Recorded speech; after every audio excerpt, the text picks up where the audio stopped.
আসসালামু আলাইকুম প্রিয় দর্শক, আপনারা জানেন যে সরকার প্রায় কোড আনকোড ৮-৯ মাস সেন্ট মার্টিনে যাওয়া বন্ধ ছিল। সেন্ট মার্টিনের উন্নয়ন প্রকল্প করছে, তো এখন যাওয়ার জন্য অনুমোদন দেওয়া হয়েছে এবং আজ রাত থেকে রাত্রিও যাপন করতে পারবে। প্রত্যেক দিন খুব সম্ভবত ২,০০০ লোক যাইতে পারবে এরকমই। সেন্ট মার্টিনে আজ থেকে করা যাবে রাত যাপন। ৯ মাস পর ১লা নভেম্বর থেকে পর্যটকদের জন্য মুক্ত করা হলেও আজ থেকে সেন্ট মার্টিনে জাহাজ চলাচল শুরু হচ্ছে। থাকছে রাত যাপনের সুযোগও, তবে দৈনিক ২,০০০-এর বেশি পর্যটক এই প্রবাল দ্বীপটিতে যেতে পারবেন না। কক্সবাজার শহরের নুরিয়ারছড়া জেটি ঘাট থেকে সকাল ৭টায় জাহাজ ছেড়ে যাবে। পরদিন বেলা ৩টায় সেন্ট মার্টিন থেকে সেই জাহাজ কক্সবাজার ফিরে আসবে। ৩১শে জানুয়ারি পর্যন্ত টানা ২ মাস পর্যটকরা এই ভ্রমণ করতে পারবেন। সেন্ট মার্টিনে পর্যটক যাতায়াতের বিষয়ে গতকাল রোববার বিকেলে কক্সবাজার জেলা প্রশাসক কার্যালয়ে বিশেষ প্রস্তুতি সভা অনুষ্ঠিত হয়েছে। এতে সভাপতিত্ব করেন জেলা প্রশাসক মোহাম্মদ আব্দুল মান্নান। সভায় পরিবেশ অধিদপ্তর, ট্যুরিজম বোর্ড, পুলিশ ছাড়াও সরকারের সংশ্লিষ্ট দপ্তরের প্রতিনিধিরা উপস্থিত ছিলেন। সভা শেষে কক্সবাজারের অতিরিক্ত জেলা ম্যাজিস্ট্রেট শাহিদুল আলম সমকালকে বলেন, ৪টি জাহাজ কক্সবাজার থেকে সেন্ট মার্টিন নৌপথে চলাচলের জন্য জেলা প্রশাসন থেকে অনুমতি নিয়েছে।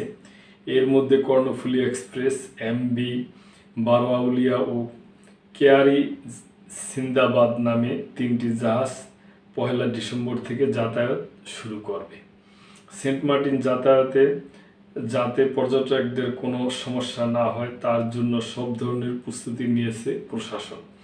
পরিবেশ অধিদপ্তর কক্সবাজার জেলা কার্যালয়ের উপপরিচালক খন্দকার মাহমুদ পাশা সমকালকে বলেন, একবার ব্যবহার্য প্লাস্টিককে নিরুৎসাহিত করতে কক্সবাজার ও শহরের নুরিয়ারছড় BIWA জেটিতে ঘাটে জাহাজ ওঠার সময় পরিবেশ অধিদপ্তরের পক্ষ থেকে পর্যটকদের অ্যালুমিনিয়ামের পানির বোতল ফ্রি বিনামূল্যে দেওয়া হবে।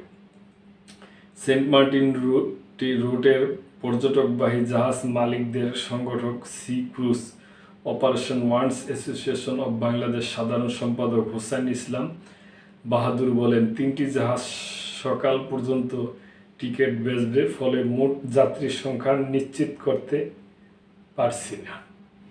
বাংলাদেশ ট্যুরিজম বোর্ডের উপপরিচালক মহিবুল ইসলাম সমকালকে বলেন, সেন্ট মার্টিনে যাতায়াতের জন্য পর্যটকদের 12টি নির্দেশনা মানতে হবে। এর মধ্যে অন্যতম বাংলাদেশ ট্যুরিজম বোর্ডের স্বীকৃত ওয়েব পোর্টালের মাধ্যমে অনলাইনে টিকিট সংগ্রহ করা। সেখানে প্রতিটি টিকিটের ট্রাভেল পাস এবং QR কোড সংযুক্ত থাকবে। QR কোড ছাড়া টিকিট নকল হিসাবে গণ্য হবে। এসব নিশ্চিত করার জন্য ট্যুরিজম বোর্ডের পক্ষ থেকে 20 জন স্বেচ্ছাসেবক জেটি ঘাটে অবস্থান করবেন। সেন্ট মার্টিন ইউনিয়ন পরিষদের চেয়ারম্যান ভারপ্রাপ্ত ফয়েজুল ইসলাম বলেন, জেটির কাজ শেষ হয়নি, তবে যাত্রী চলাচলের সমস্যা হবে না। ঠিকাদারি প্রতিষ্ঠান SS রহমান ইন্টারন্যাশনাল লিমিটেডের প্রতিনিধি মোহাম্মদ আলী হায়দার বলেন, আমরা পর্যটকদের চলাচলের ব্যবস্থা করেছি, 15ই ডিসেম্বরের মধ্যে পুরোপুরি কাজ শেষ হবে। তো প্রিয় দর্শক, এটা আমাদের জন্য খুশির খবর। তার কারণ কি, কক্সবাজার গেলে সবাই ম্যাক্সিমাম এই সেন্ট মার্টিন আইতে চায় এবং যাবে। আশা করি যে পর্যটকরা পরিবেশের যাতে ক্ষতি না হয় ওদিকে লক্ষ্য রাখবে এবং ওখান তো আইন শৃঙ্খলা বাহিনী থাকবে। তো প্রিয় দর্শক, এই ব্যাপারে আপনাদের যদি কোনো মন্তব্য থাকে করবেন এবং লাইক, কমেন্ট, শেয়ার করে সাবস্ক্রাইব করে মেম্বারশিপ নিয়ে আমাদের পাশেই থাকবেন। আল্লাহ হাফেজ।